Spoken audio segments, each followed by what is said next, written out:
Welcome sa isang special edition ng Patok Tactics. Inilaan ko tong araw na ito dahil napansin ko lately ang mga tao na nagsusuot ng backpack sa harap.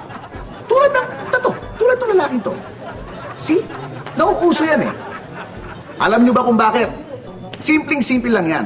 Ang pagsuot ng backpack sa harap ay may mga advantages. Una, hindi ka madaling madukutan. Tingnan nyo to.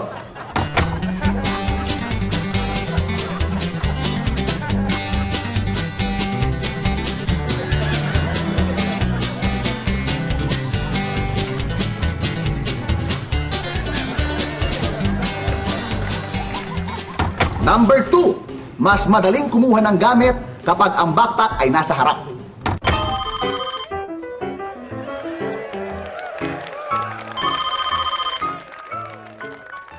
Eto pa, abala ang backpack kapag nasa jeep. Pero, kapag suot mo to sa harap, para ka lang may kalong na bata.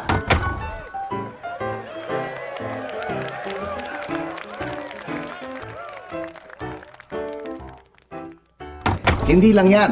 Kapag babae ka at nasa MRT ka o bus, kontra pananching ang pagsuot ng backpack sa harap.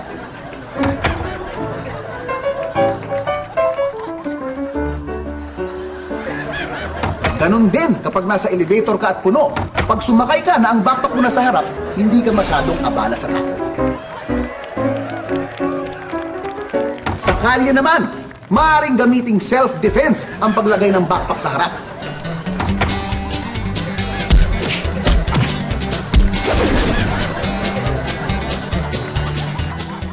At dahil dyan, napagdesisyon na namin na mag-design ng isang backpack na talagang design para sa harap. Ang front pack. Ito ay scientifically designed para hindi mapagod ang spine kapag ang bag ay gamit sa harap. Dahil kapag ang backpack mabigat, sumasakit ang likod mo.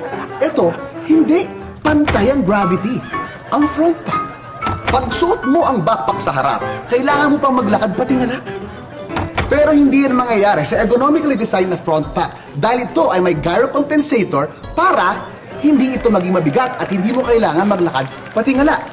Kaya sana kumuha na kayo ng front pack dahil ito ay sobrang ganda. Uy! Dahil ikaw ang unang dumaan, ibibigay ko na sa iyo itong front pack. Kaya naman ho Oo sa naman, inyo. para to sa lahat. Para hindi ka mapagod. Napakagaan, di ba? Oo, naku, malaking tulong po ito sa Oo akin. naman, gamitin mo na ang front pack. Okay. Salamat ho, ha? Okay to, ganda ng bag. Front pack nga eh! Di ba ka sumunod?